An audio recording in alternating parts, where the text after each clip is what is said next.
Is the funeral finished? Hurry home now. Today is Eliza's birthday party, so get ready, my dear daughter. Shelley, who was only 5 years old, has passed away. This is what my mother-in-law, Lori, told me on the day we said our final goodbyes to Shelley. Lori didn't go to her own granddaughter's funeral. Instead, she asked me to come back for her sister-in-law Eliza's birthday celebration. I was puzzled and upset by her request. My sadness turned into anger, and I decided to make a phone call. To someone. My name is Rel, and I'm a 33-year-old homemaker. I have a 5-year-old daughter, my husband Milo, who is 2 years older than me, and I met through a mutual friend. We got married 6 years ago, and soon after, we were blessed with our daughter Shelley. She's only 5 years old now, at her most adorable age. It's heartbreaking that her fate was so harsh. 2 years ago, Shelley started to become weak. When she was 3, she began to have fevers and chills frequently.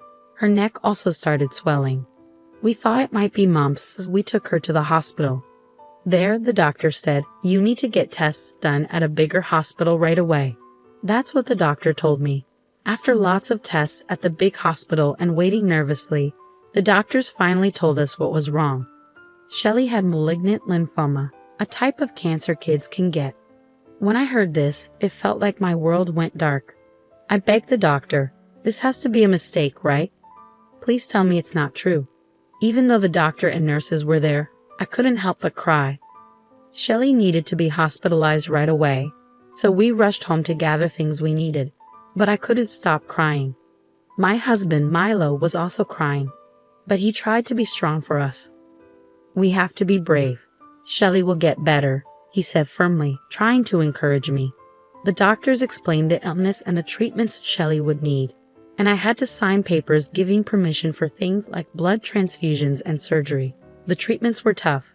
Shelley had to get medicine through an IV, have blood taken, get blood transfusions, and have chemotherapy. I quit my part-time job so I could be with Shelley at the hospital all the time. Sometimes Milo would take time off work to come and see us, and he'd tell me, "You need to take a break sometimes, Michelle, or you'll get sick too." When Milo was visiting, I'd take care of things at home or try to get some rest to keep my strength up. In the first few days at the hospital, Shelley cried a lot, but as she got used to being there, she cried less and less. The nurses would compliment her, saying things like, "Shelley was so brave today. She didn't cry at all when she got her shot." Even though Shelley's hair fell out and she felt weak because of the medicine she had to take, she never complained. She always had a smile on her face. One day when Milo and I went to visit her, Shelley showed us a drawing she did of us in her notebook. "Mom, look," she said proudly. "Shelley, it's really good," I told her, feeling proud too. Shelley was always chatty, even when she was lying in her hospital bed. Her talking made us feel stronger. When her white blood cell count was low, she had to stay in a special clean room. But after about a month, when her blood count got better, she was allowed to come home for a little while. "Mom, I want to go to preschool," she said excitedly. So we took her back to school for the first time in a long time. Seeing Shelley playing happily with her friends made us so happy. When we got home, my mom came to visit.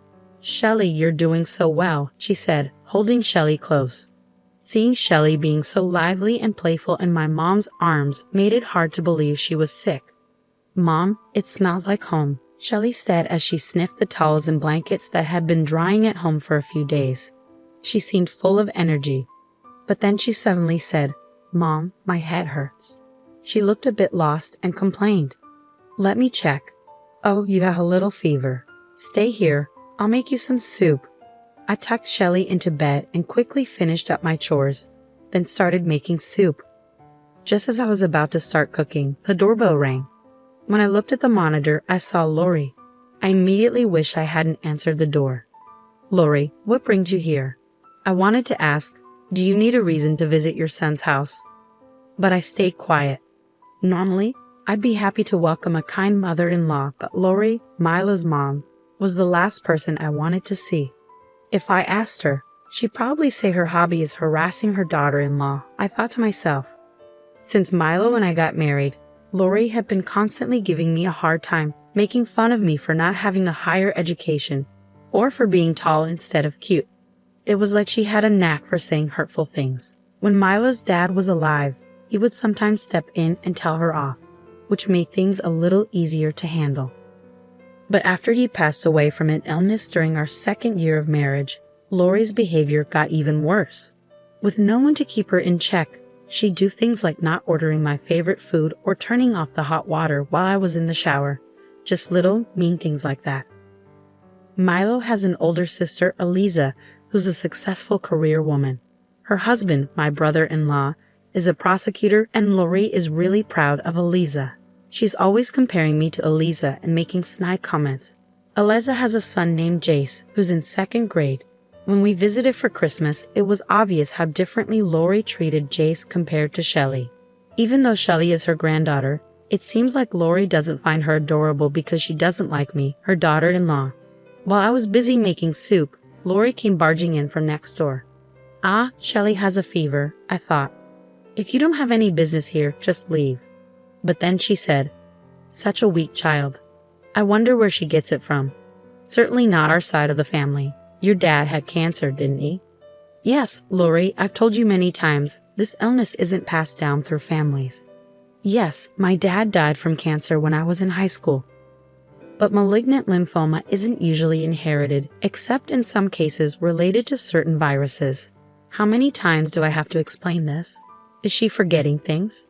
In the end, Lori just took a quick look at Shelley, said something mean, and left.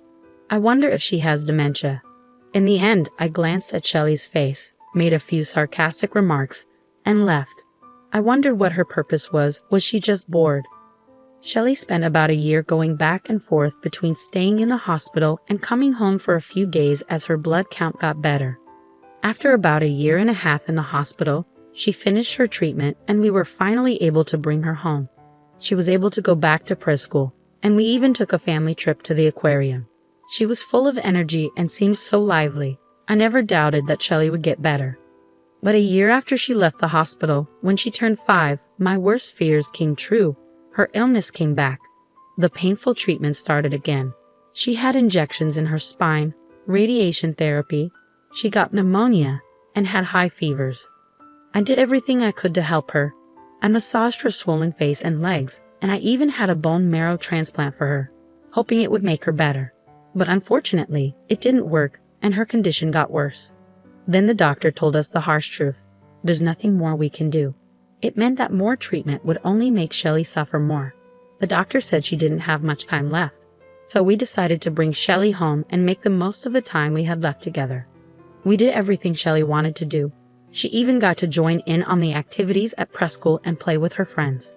Her smile brought joy to everyone around her. Mom visited a lot. I promised myself that I wouldn't cry in front of Shelley, but sometimes I couldn't help it, and tears would fall. "Mom, what's wrong? Do you have a headache?" Even though she was in pain, Shelley was still so caring, always worrying about me. I prayed so hard for our happy moments to never end, for a miracle to save Shelley, but my prayers went unanswered. Even though she looked healthy, her blood test results kept getting worse.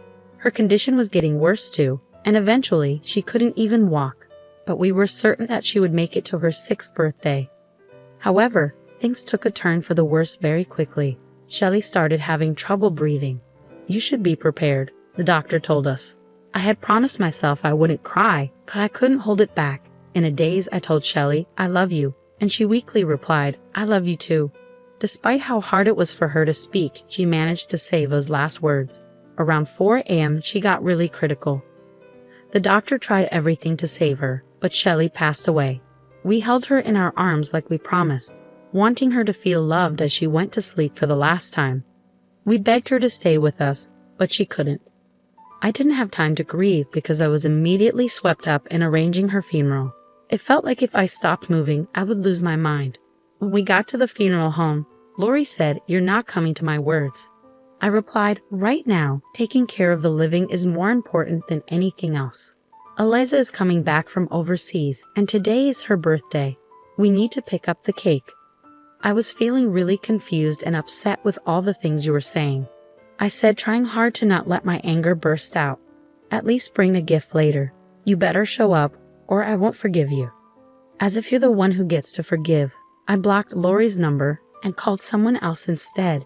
Many people came to the funeral, including doctors from a hospital, friends from preschool, and my own friends. Everyone was crying for Shelley, which was really touching. We put her favorite sunflowers in her coffin, and her friends put letters inside too.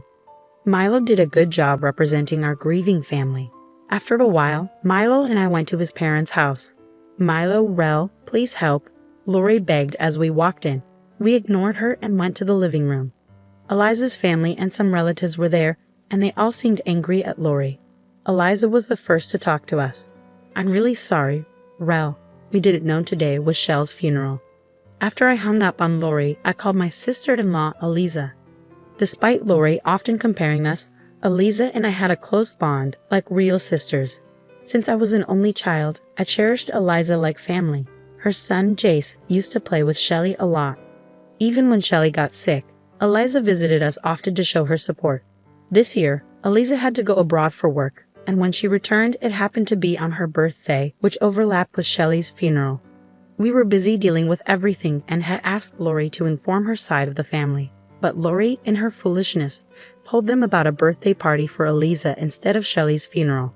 Eliza, who I had personally informed, was shocked to find out that Lori hadn't attended the funeral. When Eliza contacted me again after returning home, the funeral was already over, but they were waiting for us to return.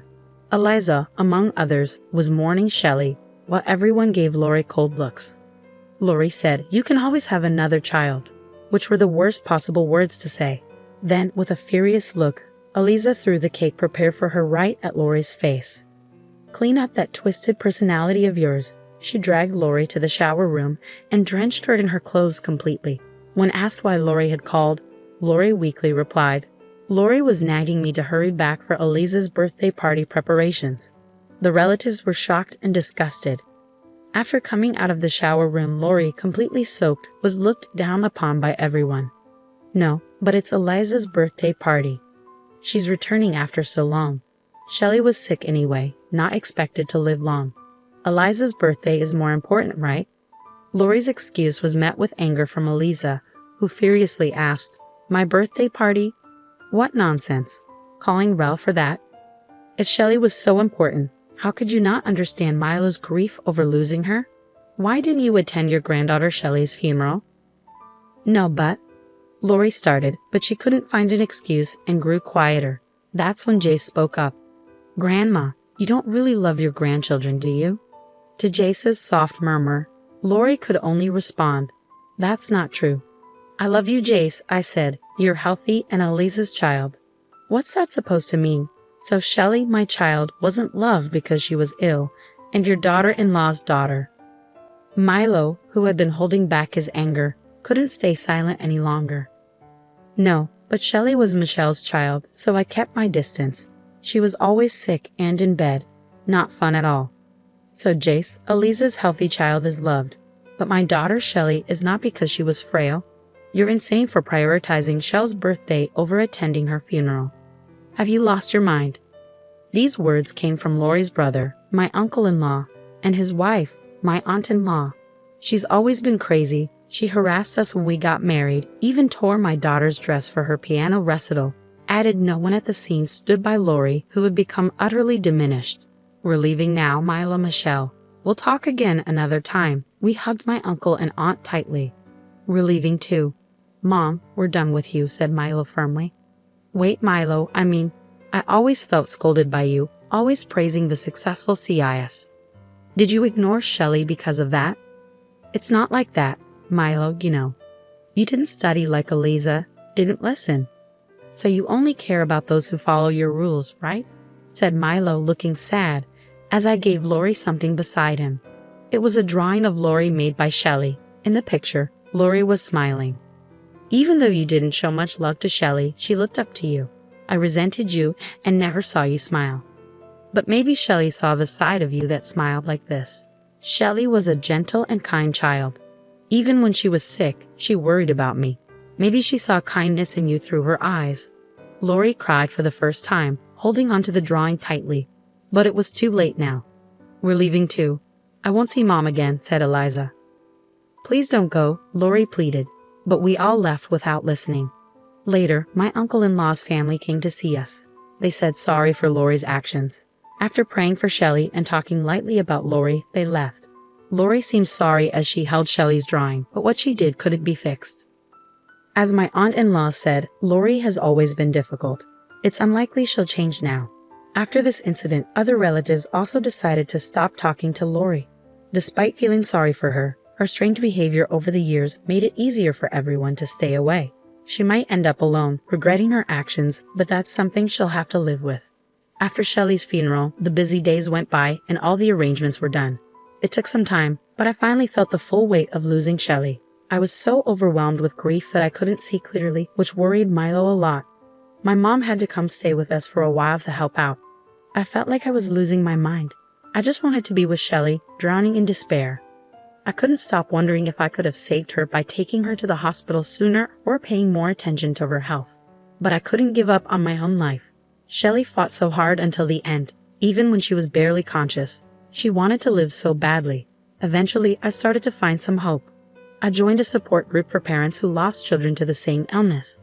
It helped to talk and cry with others who understood my pain. Reconnecting with Eliza and spending time with her also brought some comfort. Milo and I decided to adopt a puppy.